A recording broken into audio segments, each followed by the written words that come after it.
Assalamualaikum warahmatullahi wabarakatuh. Perkenalkan, nama saya Mirna Peniari dengan NIM 23221111015. Di sini saya akan menganalisis unsur intrinsik dalam cerpen 1000 Kunang-Kunang di Manhattan karya Umar Khayyam. Sinopsis, cerita ini menggambarkan tentang dua budaya yang berbeda, yaitu budaya timur yang berasal dari Jawa dan budaya barat yang berasal dari Amerika.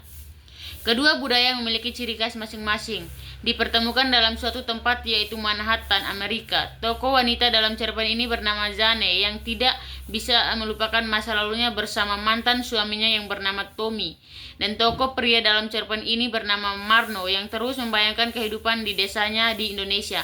Hubungan mereka yang dianggap tidak benar oleh Marno ini menimbulkan konflik batin yang menyebabkan Marno harus meninggalkan Zane.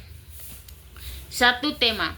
Tema dalam cerita ini adalah sosiologis atau pertemuan dua budaya yang memiliki persamaan dan perbedaan.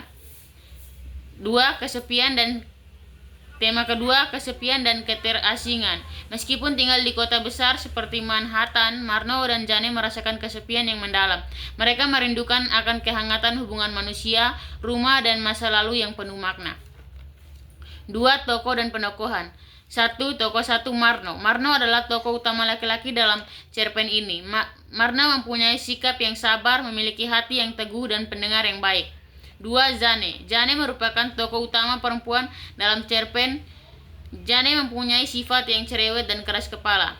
3. Tommy. Tommy merupakan mantan suami dari Zane. Tommy adalah seorang pria yang baik hati.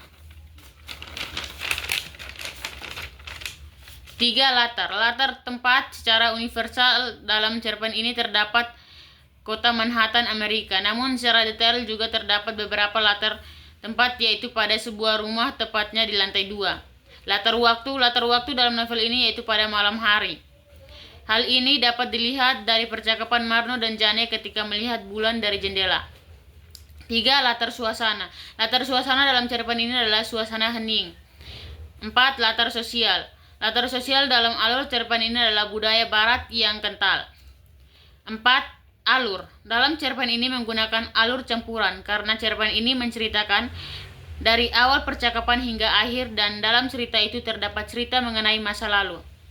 5. Gaya bahasa. Gaya bahasa dalam cerpen ini menggunakan insting yang bernuansa kelembutan sehingga mempengaruhi pemikiran pembaca.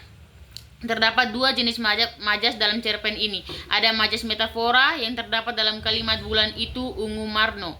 Kalimat ini menunjukkan kepercayaan yang dalam atau aspirasi yang tinggi terhadap suatu.